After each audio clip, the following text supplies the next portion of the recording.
15 years of Jade has been extremely enriching because it's a journey that is a lot about commitment, our commitment towards preserving our craft, and with a strong foundation of Chanakya that my father-in-law started. It was a legacy that we wanted to carry forward as the second generation. So along the years, we've learned a lot. We've been to pockets of craft across India and learned from them. And it's a sheer joy to see how the artisans, the master artisans, are now contemporizing these same crafts. I feel when you buy a piece of jade, I think you are buying a piece of heritage with you, because I would want every piece to be a story, a piece that is made by master artisans, something that you want to have in your wardrobe, which tells the story of India, and you can pass it down generation after generation. Like it has to have a beauty that is not for now, but it's forever.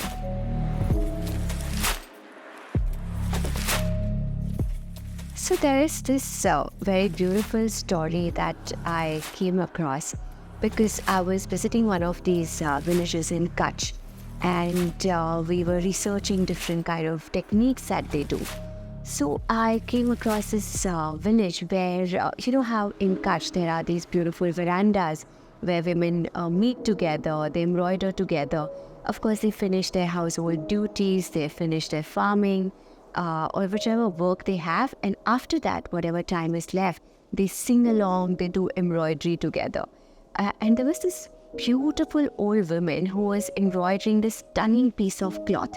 And with my love for craft, with my love for everything vintage, I landed up asking her that, would you sell this to me? I want to buy it. And she goes, no. I started embroidering this piece of cloth when my grandchild was born. And I'm going to be gifting this piece when she gets married. And I was like, that is how many years of embroidery, about 25, 30 years of embroidery, the same piece of cloth. And that's when I realized that this is true luxury. Luxury is in handmade. Nothing that is mass made can ever match something that is made by hand. So for me, everything that is traditional is also beautiful and contemporary. It's just how and where you want to wear it. Like a beautiful patola sari, even though it's traditional, it is so contemporary even now because of the colors, of the weave. For me, not just design or the colors which makes it contemporary. For me, even traditional can be as contemporary, like the iktar pieces that we make. It's only thread work. That itself on a lehenga makes it contemporary. But at the same time, it is super traditional because it's been, thread work has been going on in different parts of India from ages. The Grassroot Artisan Project started with 10 years of Jade. And it started with us contemporizing the iktar technique. And every season, we were working with different pockets. We worked with an area artist, we worked with miniature artists, we worked with some brassmiths in West Bengal. So every season, we worked with a pocket of master craftsmen. But with the 15th anniversary, we, I think, got very ambitious. We wanted to pick up more pockets.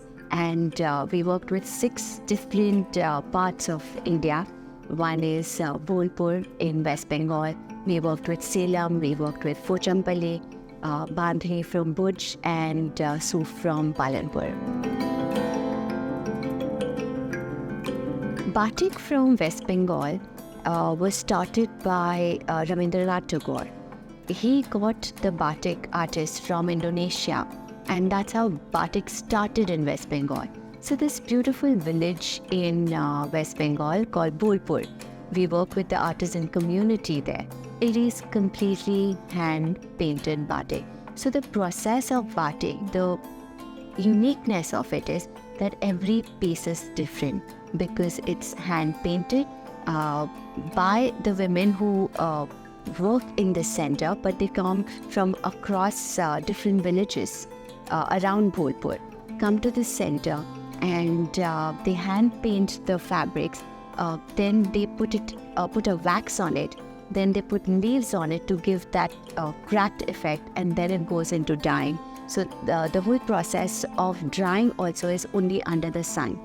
So batik for me has been a very beautiful way of expressing the modern art of craft. When a celebrity wears a garment designed by a certain designer, I think celebrities have a value of influencing people, which I think is very, very important that the message is right. Because when Nayantara wore a beautiful red sari, which is very contemporary for the traditional South Indian wedding, it gave a message of her being a more global woman. It gave a message that she wore a beautiful red full sleeve sari, but at the same time we had it was a journey again between me and Nayantara, because we embroidered a Lakshmi as a bajuband on her blouse. So there were many different elements that we had incorporated to make it traditional come contemporary. Like we had the fourth fera, which was in Sanskrit, which was beautifully embroidered on her veil. Even the veshti that her husband wore, we had given some Hindu, the 4 karmas we had written. But so everything had a beautiful message. So it was contemporized, at the same time it was traditional for Nayantara. So my personal style has always evolved around crafts, because I've had my grandmother gifting me some very, very beautiful traditional saris that she had from her grandmother's time. So I've always inherited stunning bandhanis, patolas. My mom gifted me a lot of South jewelry because she was born and brought up in Chennai. So I always had a piece of heritage while I was growing up, and that became my personal style. So even if I wear a very Western silhouette, which is for a corporate look, I will always have a piece of jewelry which signifies a craft, or which is more me. So whether it's a traditional outfit or a Western outfit, I'll always have a piece of craft. Sometimes maybe I'll put in a collar which is handcrafted, or maybe just a cuff or a piece of jewelry. So it's just part of my personal styling. It's just not consciously done.